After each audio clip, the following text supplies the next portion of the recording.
alguns participantes que possam ter algumas dúvidas, mas o tema que nós iremos falar hoje é então a eutanásia, até tendo em conta o diploma que foi aprovado na Assembleia da República, que foi vetado pelo Presidente da República e o Tribunal Constitucional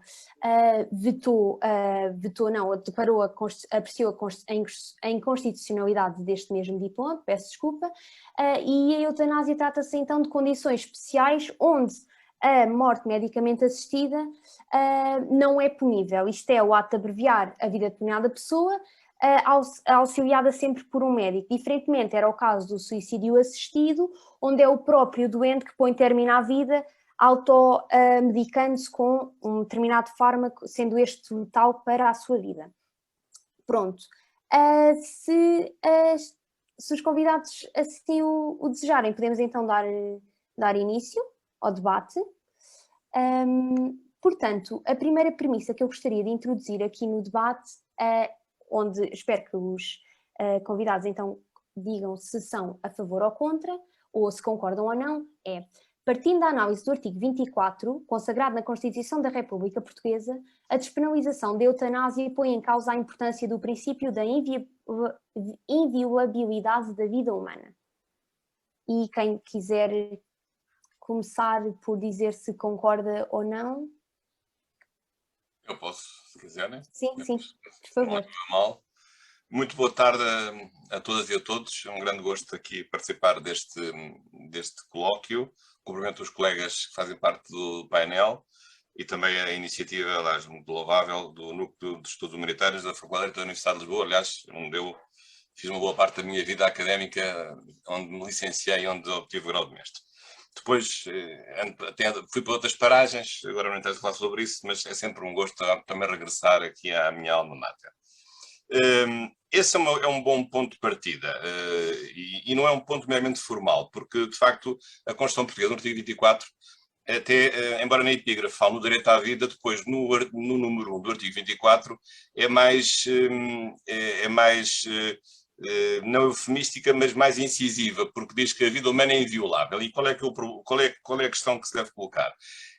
Como é que nós interpretamos do ponto de vista jurídico e não só o caráter inviolável. O caráter inviolável é a necessidade de encarar a vida como algo sagrado, e nós sabemos, até pelas ciências religiosas, que há uma distinção entre o sagrado e o profano, embora isto não seja uma questão religiosa apenas, ou não tanto até, e portanto o caráter inviolável quer dizer que a vida é sagrada, e portanto se a vida é sagrada, o Estado, uma vez que está inscrito na Constituição, tem o dever de a proteger, o dever de respeitar, e aqui é que é o ponto essencial. Claro que o Estado tem várias maneiras, e todos nós temos várias maneiras de respeitar a vida humana.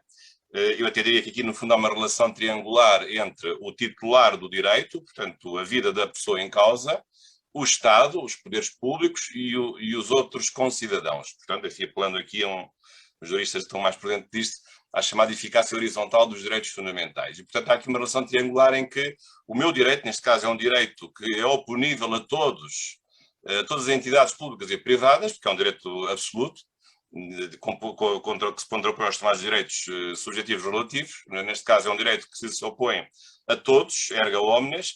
E, portanto, eu dos meus concidadãos, tenho o direito de lhes exigir que não me matem, que não perturbem a minha vida, e eu também do Estado tenho o direito que o Estado também respeite a minha vida. Agora, aqui depois há várias dimensões, e o Dr. Sousa Mata, que é o especialista na matéria. Há uma dimensão penal, não é a única. Portanto, aqui quando se diz que a Constituição consagra o caráter inviolável da vida, quer dizer que o Estado deve proteger a vida. Que a proteger a vida são várias coisas. Deve promovê-la, deve torná-la melhor, e em conexão com outros direitos, o direito à saúde também desemboca no direito à vida, dar melhores condições, digamos, um estado de bem-estar é um estado também que protege a vida, mas não só, não é só promover a vida, mas é também defendê-la e não terminar com ela, e não acabar com ela. E claro que nos casos mais graves é que o direito penal intervém, porque o direito penal é o direito sancionatório mais grave que há, que é pôr as pessoas na cadeia quando cometem crimes. E, portanto, entende-se que os bens jurídicos mais importantes, neste caso o bem jurídico de vida, o mais importante de todos, é aquele que merece, do ponto de vista penal, a maior censura, ou desde logo que a sua violação possa corresponder, e neste caso, como aliás a Beatriz referiu, há vários tipos de crimes, enfim, o crime óbvio ou o crime de homicídio, evidentemente, Mas depois, neste contexto particular da eutanásia, depois, até ao momento, há vários tipos de crime que têm penas atenuadas, o homicídio privilegiado, o homicídio a pedido da vítima, a ajuda ao suicídio, ou propaganda ao suicídio, etc. Portanto, eu acho que há aqui uma dimensão também penal, e portanto é disso que nós estamos a tratar, de o Estado não pode prescindir do seu jus puniendi e deve estabelecer, deve manter uma punição para os atos que, evidentemente, ponham termo à própria vida. Mesmo que isso seja feito a pedido da própria pessoa, porque, neste caso, mesmo que a pessoa peça, há um problema de fundo que eu acho que o direito não consegue resolver. É o problema da transferência do poder de morte da própria pessoa, porque não está em causa a pessoa suicidar-se sozinha, mas transferir o poder de morte sobre uma pessoa para uma instituição, para uma entidade, para uma comunidade política, ou para um de nós, ou para as instituições, ou para os médicos, ou para os enfermeiros, ou para o pessoal de saúde. E, portanto, isso é uma decisão, essa é uma responsabilidade muito complicada de assumir que alguém pode ficar com uma delegação de um poder de morte que é conferido por certa pessoa a outra pessoa. E nós sabemos que há muitos direitos que não são negociáveis. E, portanto, aliás, o Código Civil fala que os direitos de personalidade, até em geral, não são objeto de negociação. Por exemplo, se eu não posso vender os meus órgãos como me apetece, a legislação não me permite. Então, se a legislação não permite que eu venda os órgãos, ou venda um rim, ou venda qualquer coisa, vai permitir que eu, enfim, de uma forma discricionária, embora dentro de certos limites e compreendendo o sofrimento das pessoas, autorize alguém a que me possa matar. E, portanto, há aqui também uma questão de hierarquia de valores e de questões da natureza jurídica que se possam colocar. A questão mais filosófica, que eu acho que aqui a questão essencial é, de facto, a transferência de um poder de morte que deixa de estar no domínio de uma pessoa e é transferido para outra pessoa e as consequências que isso pode depois também ter na própria sociedade. Era um pouco isto que eu queria dizer para começar, espero não me ter alongado. Muito obrigado. Pronto, não sei quem é que gostaria de intervir. Pronto. Existe de facto este problema, poderia levar então a uma normalização de existir uma cultura da morte, isto é preocupante? Não sei se, Beatriz, não sei se quer manter a ordem, mas já agora, se achar bem, posso... Quem quiser intervir? Eu acho que há esse risco, e aliás o acordo no Tribunal Constitucional, no fundo, vem focar essa questão, porque quando o Presidente da República pediu a fiscalização preventiva e não se referiu especificamente digamos, à substância do assunto, a meu ver, acho que o podia ter feito, ele cingiu-se realmente a alguns conceitos que o decreto da Assembleia da República tinha de sofrimento, de doença letal, doença incurável, sofrimento insuportável, enfim, agora não sei empregar a palavra, e portanto, e o Tribunal Constitucional neste aspecto entendeu, num caso sim, no outro caso não, que a lei, enfim, porque é na lei que depois que se funda o poder administrativo de determinar um procedimento de morte, que esse conceito era um conceito indeterminado e evanescente e perigoso, porque o sofrimento pode ter múltiplas dimensões. E, claro, o sofrimento não é só um sofrimento de natureza física, dores físicas, dores psíquicas, desgostos, angústias, etc. E, portanto, eu penso que esse risco existe. E vamos ver agora como é que, do ponto de vista médico, essa não é a minha área, se vai resolver, se esses conceitos vão ser preenchidos. E depois há outra questão também muito importante, que eu não ponho em causa a autonomia das pessoas em relação à titularidade do seu direito à vida, evidentemente. Embora eu acho que não há propriamente um direito a morrer, como também talvez não haja um direito a ser concebido. São nos dois extremos. Mas é preciso ver uma coisa, é preciso ver que em muitas situações em que nós estamos a discutir precisamente a eutanásia, e é verdade que o diploma da Assembleia da República insiste muito, aliás, repete com vários adjetivos, que deve ser uma vontade livre, esclarecida, atual e tal. Aliás, faz-me lembrar um pouco a fraseologia do testamento vital, que na prática não serve para nada, porque o problema é que muitas vezes, quando a eutanásia, digamos, se coloca com maior premência, é quando a pessoa precisamente está numa situação que não tem autonomia decisória, porque ou está em coma, portanto, se está em coma não tem vontade nenhuma atual, e vamos aplicar um testamento vital que ela deixou há 5 anos, quando, fazendo aqui colocando aqui uma vontade conjectural, se ela naquele momento acordasse por 2 segundos, poderia já não ter a vontade de morrer, mesmo sabendo que está em sofrimento e que voltaria a ficar em coma, porque apesar de tudo há sempre a esperança, enfim, do ponto de vista religioso, as pessoas acreditam em milagres. Do ponto de vista da medicina, às vezes aparecem os medicamentos que resolvem, de repente curam doenças, não é? A medicina tem avançado muito e, portanto, se a pessoa está numa situação de sofrimento prolongado, por que é que havemos de infligir a morte se porventura se aparece um medicamento que possa retirar a pessoa, digamos, desse corredor da morte em que ela está? Portanto, isso também não é de excluir. Portanto, neste caso da eutanásia, é verdade que a lei se refere apenas aos casos em que há uma vontade livre, esclarecida e manifesta e atual. Portanto, mas isso então, nesse caso, isso também já não vai resolver. Uma boa parte dos casos são os casos em que a pessoa já não tem essa vontade. Essa pessoa já está numa situação de coma, já não se pode manifestar livremente. E, portanto, em relação ao caso do Ramon São Pedro, é um caso em que, porventura, haveria um sofrimento psicológico, mas, na verdade, ele era tetraplégico e ele não tinha nenhuma doença incurável, ele não tinha nenhuma doença letal. E, portanto, eu até me parece que, se fosse o caso, sendo aprovada a lei, que a Assembleia da República, ela se consumando em lei, que esta lei não permitiria ao Ramon São Pedro que pudesse fazer eutanásia, por exemplo, porque nesse caso não há propriamente uma doença incurável ou uma doença letal, não era o caso de uma pessoa tetraplégica.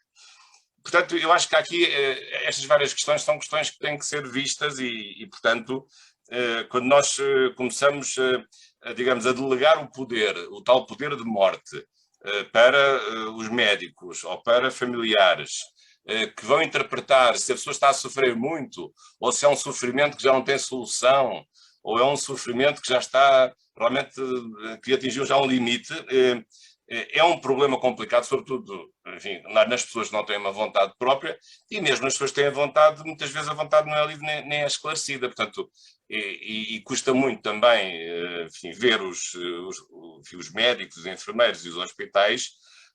Aliás, eu quando vi o diploma até fiquei um pouco arrepiado, porque agora há uma comissão digamos, de procedimentos de morte. Portanto, cria-se uma comissão para estabelecer os procedimentos, como é que as pessoas vão morrer, e como é que depois se faz o registro do óbito e o que é que se faz depois ao corpo. Quer dizer, tudo isto parece um pouco estranho que, digamos, o Sistema Nacional de Saúde fique empenhado em fazer este tipo de procedimentos, quando certamente acho que nós procuramos é que as pessoas vivam o melhor possível. Enfim, claro que nós estamos aqui a falar dos casos da distanásia, com certeza, porque isso já não é propriamente, isso já não vale a pena, isso é encarnecimento terapêutico, e mesmo nos casos da ortotanásia, enfim, é um caso mais duvidoso. Agora, no caso da eutanásia específica, da eutanásia ativa, acho que há uma margem que me custa aceitar de, no fundo, pedir aos serviços de saúde que se desviem da sua função, que não é tal tentar salvar o doente, mas é determinar a morte do doente. Mas fica aqui esta dúvida e eu penso que essa rampa deslizante pode realmente abrir-se. Já agora, em relação a outro ponto, já agora porque o professor Miguel referiu isso, eu de facto, em relação à questão do aborto, a questão do aborto é uma questão mais complicada, também é uma questão complicada, porque na questão do aborto, sendo a vida humana até às 10 semanas, mas realmente a nossa legislação chegou ao ponto de ser um aborto sem qualquer razão, apenas a pedido da mulher. E, portanto, antes havia algumas causas que justificavam e, digamos, ponderava-se o valor vida humana intrauterina com a vida humana da mulher, se houvesse um caso em que ela pudesse falecer, nem tinha que se optar, ou um caso de um sofrimento insuportável, ou os outros casos, enfim, relacionados com a violação ou com uma malformação congénita. Agora, digamos, um aborto absolutamente livre, a pedido, com certeza que a mãe não fará isso caprichosamente, com certeza, mas sem qualquer tipo de justificação, eu acho isso também, a mim me arrepia um pouco, porque de facto é desproteger, neste caso uma vida humana, como o professor acabou de me dizer, é mesmo vida humana, não há nenhuma dúvida sobre isso, e que na altura não tem qualquer possibilidade de se exprimir. Portanto, eu acho que pode não haver um direito a ser concebido, mas há um direito a nascer. Muito obrigado. Eu queria só perguntar então ao Dr. Miguel Oliveira da Silva se acha que então esta despenalização pode levar a um constrangimento a praticar esta prática da eutanásia. para os pacientes. Beatriz, obrigado pela pergunta. Onde pedia, pronto, para os convidados dizerem se concordam ou não, onde apenas a interminabilidade dos conceitos do projeto lei, do diploma que foi enviado para o Tribunal Constitucional, inviabilizou a despenalização da eutanásia. Se foi apenas a interminabilidade dos conceitos, é isso que consideram. E pedia uma vez mais para tentarem ser o mais sucintos possível. Por favor. Talvez, se achar bem, Beatriz, talvez podemos manter a ordem. Eu vou ser mais rápido. Acho que o professor Miguel vai falar mais sobre o acórdão. Enfim, não vou agora entrar em aspectos mais de natureza jurídica. O acórdão tem um problema de fundo, que é o facto de ter ido além daquilo que tinha sido pedido. Portanto, o Presidente da República, quando faz o pedido, delimita o pedido à apreciação daqueles conceitos de que já falámos, e depois o Tribunal Constitucional, a meu ver, não apenas na fundamentação, porque aí não estaria limitado, não há princípio do pedido na fundamentação, mas, digamos, alarga um pouco, embora discuta o assunto e justifica porquê, está no seu direito, com certeza, mas a meu ver penso que foi além daquilo que tinha sido, digamos, solicitado. Claro que podemos sempre perguntar por que razão o Presidente da República não encarou a questão de frente e não também colocou à apreciação do Tribunal Constitucional a própria questão em si, de saber se a inviolabilidade da vida humana implicava a proibição da eutanásia. Mas ele entendeu não fazer. Também está no seu direito, e portanto o Tribunal Constitucional, enfim, como qualquer tribunal, fica sempre limitado por aquilo que se pede, o chamado princípio do pedido, uma vertente do princípio do dispositivo, do ponto de vista processual. Esse é um aspecto. Agora, há outro aspecto muito importante, e tem a ver de novo com a questão da rampa deslizante. O acórdão tem um aspecto interessante, que vem, no fundo, confirmar uma coisa que os constitucionalistas andavam a discutir há bastante tempo, enfim, embora maioritariamente já entendessem isso, que é a ideia de que as leis têm que ter, assim como no direito penal, os crimes têm que ter conceitos determinados. Não pode haver crimes que digamos, que se preencham em situações lacunares, por exemplo. Não pode haver crimes em que os conceitos sejam delegados para o poder administrativo ou de outra coisa qualquer. Portanto, o princípio da tipicidade e o princípio da determinação do direito penal também se aplica nas leis que restringam ou que afetem e limitem os direitos fundamentais. Portanto, isso acho que é uma precisão importante e, portanto, a lei tem que dizer aquilo que é essencial, enfim, tudo é capaz de ser difícil, mas aquilo que é essencial para não deixar uma margem de discricionariedade administrativa na tal comissão de 5 pessoas que, no fundo, é que tinham a faca e o queijo na mão em relação ao poder de morte sobre a pessoa. Isso acho que seria sempre inadmissível. E, portanto, esse princípio foi estabelecido nesse aspecto. Agora, a questão da rampa deslizante não é o problema, da lei ir mudando. É que nós sabemos hoje, mesmo para quem não tem uma visão realista do direito ou uma visão sociológica do direito, aliás, que está um pouco na moda, mas o direito não é só aquilo que está legislado, é aquilo que os juízes praticam e aquilo que a administração pratica. E, portanto, o que tem vindo a acontecer é que, digamos, como se abre a porta de ser possível aquele tipo de comportamento, depois, digamos, as opções concretas, a casuística, na aplicação do mesmo conceito, de uma mesma norma, que se mantém inalterável na sua letra durante 10 ou 20 anos, depois a prática vai acrescentando outro tipo de comportamentos e decisões que cabem sempre genericamente nos conceitos, mas que depois nós verificamos que muitas vezes não era isso que o legislador queria dizer quando fez a lei, mas como nós também sabemos que como há uma margem que fica nas mãos do decisor, digamos, de saúde, da tal comissão, digamos, essa rampa acaba sempre por ser inevitável a partir do momento em que os conceitos são mais genéricos e em que a casuística vai, enfim, sendo cada vez mais diversificada e, portanto, os casos vão se multiplicando portanto, esse é que é o grande risco, de facto, da utilização de conceitos que são determinados e um deles, pelo menos, foi considerado inconstitucional. Agora, se isto se vai resolver, julgo que o Parlamento vai reformular o diploma. Eu isso não tenho conhecimentos médicos para isso. Talvez os colegas, o Dr. Miguel e o Dr. Bruno possam explicar melhor. Já ouvi de tudo. Já ouvi colegas médicos a dizerem que não é possível, outros dizerem que é possível.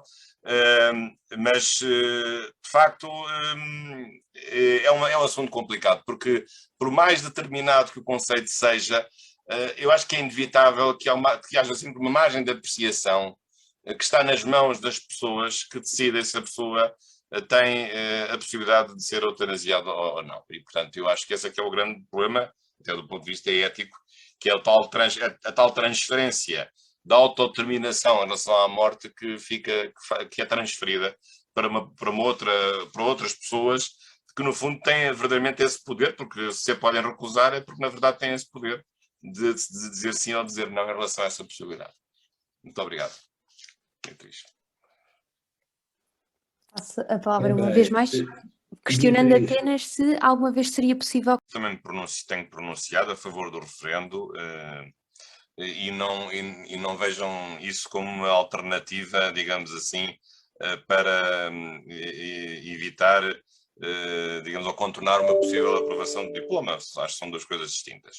Eu penso que o referendo em Portugal tem, acho que foi o caso do aborto, foi utilizado, e portanto aqui, aliás, a situação é absolutamente equiparável, porque são questões ético-jurídicas, não são questões partidárias, porque os partidos muitas vezes se dividem do ponto de vista da revisão parlamentar em relação a este assunto, e penso que o referendo também teria a vantagem de propiciar uma discussão pública, porque a ideia que a certa altura se tem transmitido, que há um consenso parlamentar que é favorável à eutanásia ou a este diploma, aliás foi aprovado com uma maioria, não uma maioria grande, mas uma maioria apreciável, julgo uma diferença de 20 ou 30 votos. Mas eu acho que isso é longe de ser um consenso e, portanto, não me parece que haja um consenso parlamentar. O consenso significa uma vontade alargada, não direi unanimidade, mas uma vontade alargada. E, portanto, eu penso que estas questões, que até são questões que dizem respeito à sociedade, dizem respeito, no fundo, às condições atuais que nós estamos a viver, da quarta idade, as pessoas hoje vivem mais tempo, portanto, isso também suscita maiores problemas de qualidade de vida. Podia perfeitamente ser uma discussão útil, e às vezes a política está, infelizmente, mergulhada em futilidades, em coisas frívolas, e não se discute aquilo que é essencial. Aliás, essa é a grande crítica e a grande crise da política. E, portanto, penso que o referendo teria essa vantagem de permitir também um esclarecimento da própria opinião pública. E não me impressiona nada também um outro argumento, até parece que já estou já a contra-responder, de que não pode haver referendos sobre direitos. Não, com certeza que a questão não é uma questão de direitos, é uma questão de opções de política legislativa. Neste caso é uma opção de uma medida de política criminal e, portanto, saber se deve ser punível ou não e em que termos certas práticas, e portanto isso é uma decisão, evidentemente, que os cidadãos podem tomar. Então, se em alguns países os próprios cidadãos referendam a Constituição, que tem lá os direitos, não pode haver um referendo sobre a modalidade de um dos direitos que está na Constituição. Isto seria uma contradição. Então, se há um referendo, pode haver referendos sobre a Constituição, não é o caso português, infelizmente, devia ter sido. Mas se em vários países, o caso da França, por exemplo, ou o caso da Suíça, há referendos sobre a Constituição, então não pode haver um referendo sobre a questão da eutanásia. Esse argumento não consigo perceber, porque é um argumento que realmente não faz sentido, não tem lógica. E, portanto, acho que isso seria uma questão interessante, até talvez na sequência desta decisão do Tribunal Constitucional e devido à dificuldade que nós estamos aqui também, no fundo, a exprimir do recorte dos conceitos, talvez uma discussão pública através de um referendo, acho que viria a tempo neste momento, porque permitiria, de facto, que as pessoas pudessem participar e talvez até se pudesse conseguir o tal consenso científico, quem sabe? Um milagre do consenso científico. Agora, realmente, mas como é que pode haver consenso se as pessoas não têm a oportunidade de falar e se a discussão é uma discussão fechada nos bastidores, ou os bastidores da política, ou os bastidores de certos grupos profissionais, quando as questões são questões da vida humana, da vida de todos os dias. Todos nós temos pessoas que passam por situações destas. E, portanto, todos nós já temos o direito, como cidadãos ativos, também de participar nessa discussão. Portanto, o referendo, a meu ver, acho que é uma coisa feita democraticamente, porque também há os plebiscitos, isso não, mas os referendos a sério são manifestações genuínas da democracia. Nós não temos de ter medo de pôr o povo a falar e de pôr o povo a decidir nestas questões. Eu acho que devemos ter o maior respeito pelo povo e não pensarmos que temos aqui digamos, umas ideias super fantásticas e que temos uma certa superioridade moral e que o povo sobre isto não percebe nada e nós os políticos é que vamos decidir tudo.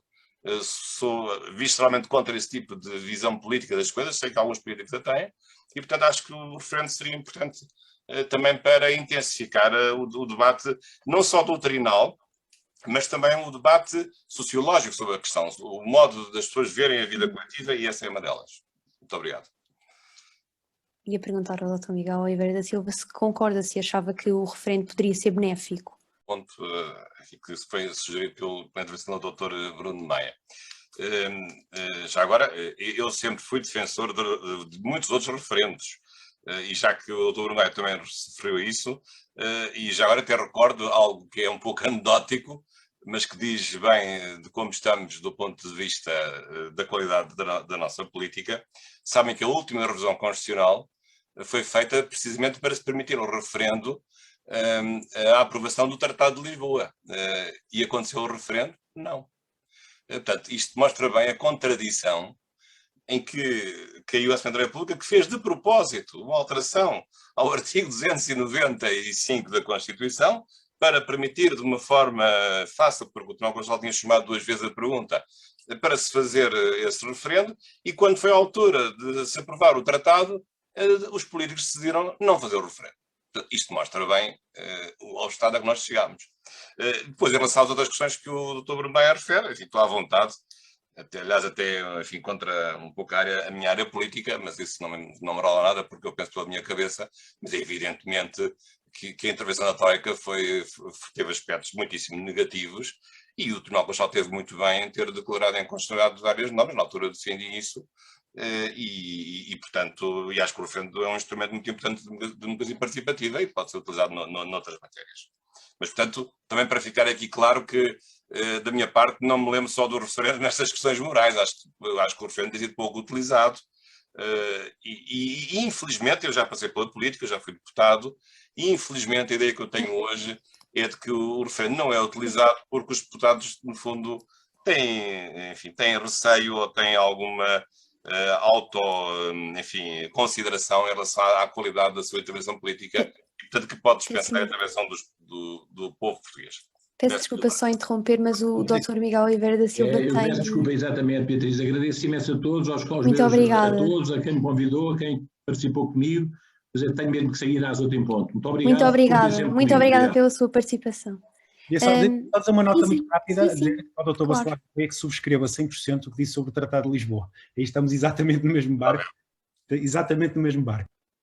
Mas agora repare, eu como professor de Direito Constitucional, o que é que quero que eu lhe diga aos estudantes, quando lhes explico que a Constituição de 76 já teve 7 revisões, e que a última foi sobre isto, mas depois, quando foi revista, que os próprios políticos quiseram rever, quando foi revista para fazer o referendo, eles não quiseram fazer o referendo. Portanto, isto diz tudo em relação à qualidade da nossa democracia. Mas enfim.